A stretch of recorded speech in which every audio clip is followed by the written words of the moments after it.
On the move. Welcome. Dear people who I don't know. You know, it's so funny. Stop motion is weird. I went to college for theater arts because I do like to perform, and I've always kind of had that performance streak in me. I've always been kind of a class clown. I've always been I use my body, my voice, as an instrument to try to elicit some sort of reaction out of people. And usually I'm trying to go for the laugh. But I think it's probably all tied to, ego and yada yada. It's like you want recognition, you want applause, you want a response. And, you make art, in a vacuum? No. You make art for people to enjoy and to think and to ponder and to be inspired and maybe to change. And with theater, it's immediate. With theater, you get that reaction and that response live in person, and you know exactly who you're feeding. The people that you're feeding are feeding you back, and there's a loop. The thing with animation is you never encounter your audience. It's this, you put stuff out into this great unknown, and I guess podcasts are the same way. I don't check analytics. I used to, when I was, I guess Vimeo had now you gotta be Vimeo Pro in order to, but I used to look and see who would, comments. And when I was in a bad mood, I would oftentimes jump on Vimeo and look at I would read the comments people said about Fred, and it would just cheer me up.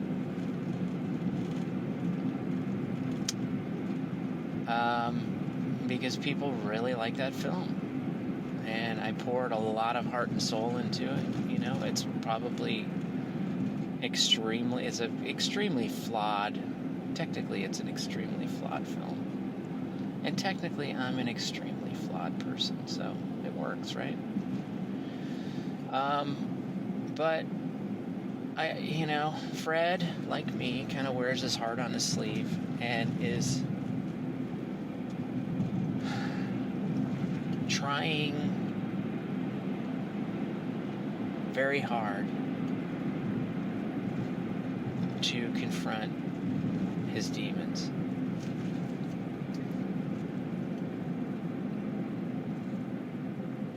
And leave this place, I'm not going to say cleaner, because in Fred's case, he, downs a bunch of pills and takes swigs of whiskey. But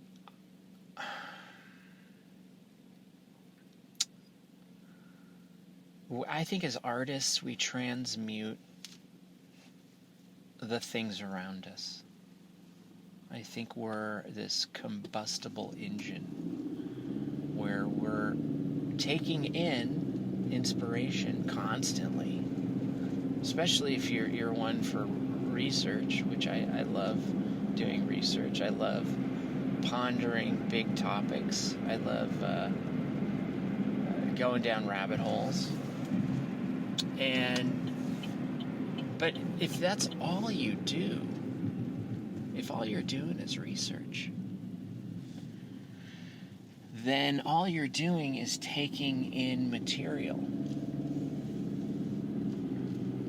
And there's an imbalance there, Eventually you have to push the material back out through your instrument, whatever that is.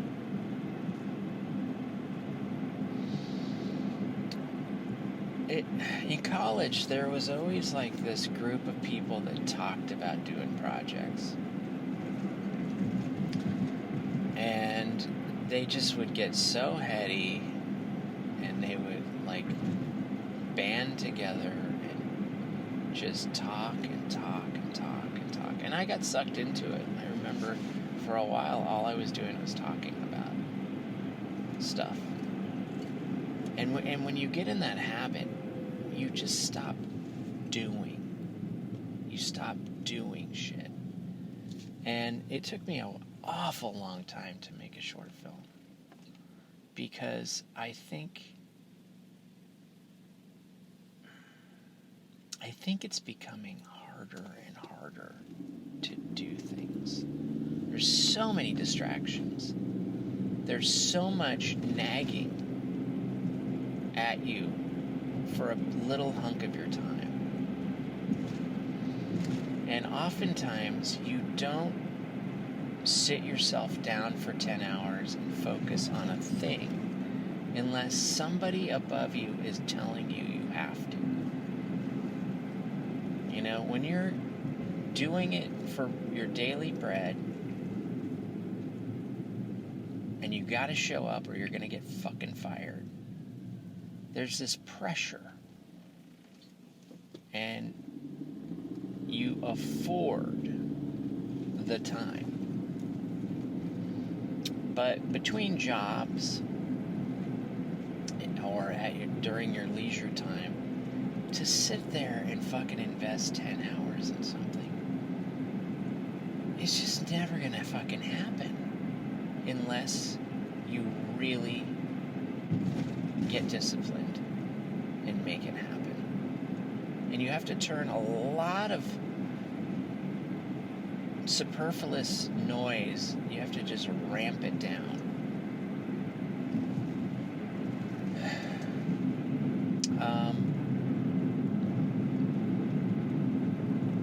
I got this project that I'm working with Mike Bernade and Jim Randall. And Jim Randall, the ball was kind of in his court for a while. And he really plussed this armature and buffed it out and did some really special things. And I think he wanted to hold on to it and keep going, but he needed to hand it off to Mike. And Mike held on to it for a really long time and played and tinkered and finessed.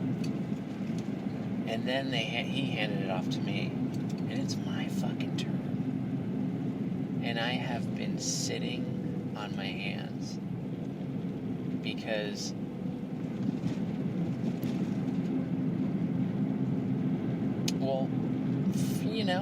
I could list all the reasons.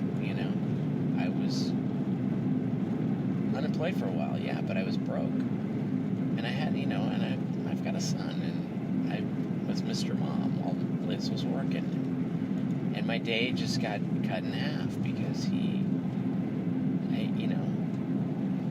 get up at the crack of dawn, you get your kid ready for school. LA schools, the school he goes to, literally, he has to be there at 8. And getting a little kid to an institution by 8 o'clock in the morning it's a series of minor miracles have to occur. And by the time they're there at school, you're fucking toast. Like, you literally need to just have a little me time. And I just didn't have the afterburners to just keep pressing. I look at guys like Justin Rosh, pumps a lot of personal workout. Shell Rosh, they're just movers and shakers. I know I talk about those guys a lot on this, but they're just superhuman. It's really, really important to have, friends that push you to aim high. I'm envious of how much energy they have, surplus energy. It's amazing. And I think energy begets energy. You know, you put more energy in, you're getting more out, but then you have more to put in. And I think that's the habit that they're in, which is amazing. I mean, they just churn and burn. And we talk about, like, we're transmuters. That's what we are. Human beings, as a machine, we transmute. And I'm talking about everything. Toxins. I mean, the amount of fucking shit we put in our bodies, the amount of stuff that we breathe, the amount of weird chemicals we eat, we're unkillable beings. Because deep down, we're just pure energy. In our immortal essence, we're pure energy. And we're renting the meat suit in this dimension to have an experience. But, you know, at the end of the day, we're going back to pure energy, people. So, you know, I mean, get the most out of your meat suit. And that is kind of the lane I'm trying to get into, you know, because you can kind of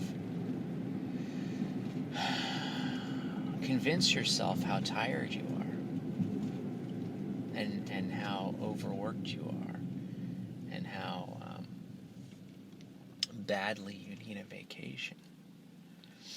It's 2:15 in the morning. I got up at the crack of dawn. I got Gus to camp. I went and visited Norman at the convalescent hospital. I had a huge meeting with the financials at that institution. I worked a full fucking day. I did 2 challenging shots and a bunch of podcasts. and I still feel like a lazy sack of shit. You know, so my efforts to sort of get on the other side of this are starting to pay off, and I'm starting to see it. And I want to do good work. I want to, you know, I don't know. This gets into the land of ego, but, like, have a legacy. I want to put a stamp on and leave something important. And that takes a lot of effort and a lot of focus and a lot of attention and a lot of perseverance and a lot of work, especially on depression side of things. You know, it's really easy to get your feet swept from underneath you. This is a tragic, heartbreaking place to live.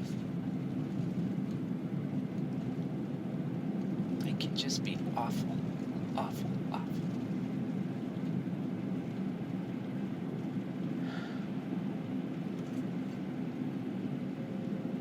But that's part of it.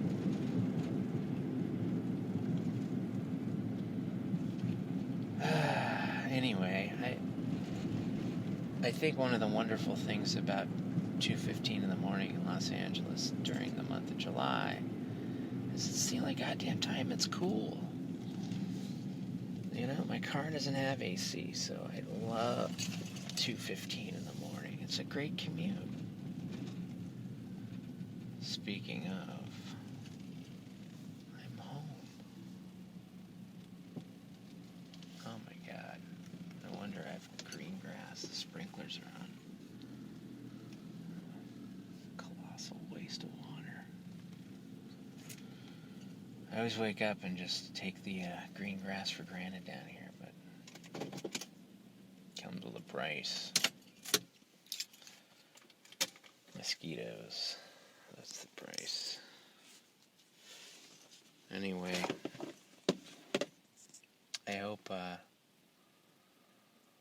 I hope the people that listen to this podcast get something out of it. I don't know what, but I hope they get something out of it.